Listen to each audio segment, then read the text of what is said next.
નથી હોતું, એને ભીજ નથી હોતું અને કેળ એ જિંદગીમાં મતલબ એના જે સમયકાળ દરમિયાન એક જ વખત ફળ આપે છે, બરાબર. અને સૌથી વધારે જે આપણે પોષક તત્વો છે, કેલ્શિયમ છે, કેળમાં હોય છે. તો આપણે બીજા બધા કદાચ ફ્રૂટ નહીં ખાઈએ તો કેળા આમ સસ્તા પણ છે અને સ્વાસ્થ્યની દ્રષ્ટિએ બહુ સારા પણ છે. તો કેળ ખરેખર આપણે કેળ ખાવા જોઈએ. બીજું કે જ્યાં દક્ષિણના રાજ્યોની અંદર આપણે જેમ હમણાં પ્લાસ્ટિક અને થર્મોકોલ અને જે પ્લાસ્ટિકની ડીશોનો ઉપયોગ કરે છે એના બદલે ત્યાં માત્ર કેળના પાનનો જ ઉપયોગ કરવામાં આવે છે ભોજન જમવાની અંદર આરોગવામાં, બરાબર. તો એના લીધે પર્યાવરણને પણ નુકસાન નથી થતું અને સ્વાસ્થ્યને પણ નુકસાન થતું નથી. એના પાનનો ઉપયોગ કરવામાં આવે છે શેનો?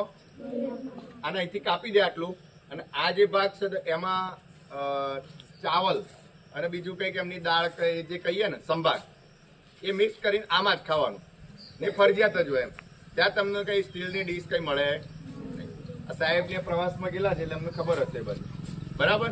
એટલે ત્યાં શેનો ઉપયોગ થતો? અત્યારે પણ કેળના પાનનો પતરા તરીકે ઉપયોગ થાય. બધાનું ધ્યાન મારા બાજુ હોવું જોઈએ. પેલો ભાઈ ફોટો પાડે તો એનો બરાબર. હવે એક સરસ ફોટો લઈ લે.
સરકારશ્રીના કાર્યક્રમ મુજબ 2+2 અંતર્ગત આપણી નાળાતોડ પ્રાથમિક શાળામાં આજ રોજ આપણે ખાખરાના પાનમાંથી પડિયા પતરાળા બનાવવાનું આપણે શીખ્યા છીએ, બરાબર.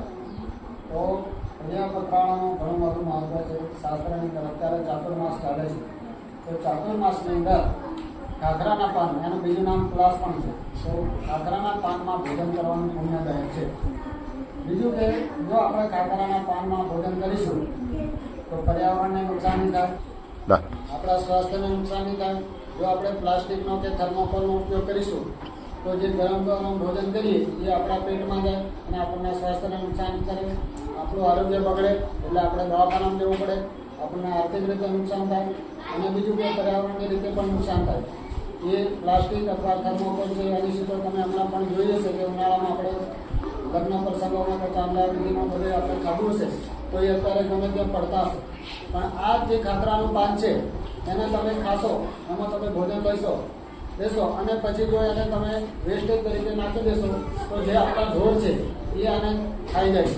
બીજું કે જો કદાચ ઢોર નહીં ખાય તો આ જે પાન છે એ તમે ઉકરડામાં નાખી દેશો અથવા જમીનમાં જ્યાં આપણું ખેતર છે ત્યાં નાખી દેશો તો એ ચોમાસાના પાણી સાથે અને જમીનમાં મિક્સ થઈ જશે અને એનું કુદરતી ખાતર બનશે. એટલે આપણને આર્થિક રીતે પણ કોઈ નુકસાન નથી અને ઉપરથી ફાયદો છે. સ્વાસ્થ્ય માટે પણ આપણને ઘણું ઉપયોગી છે.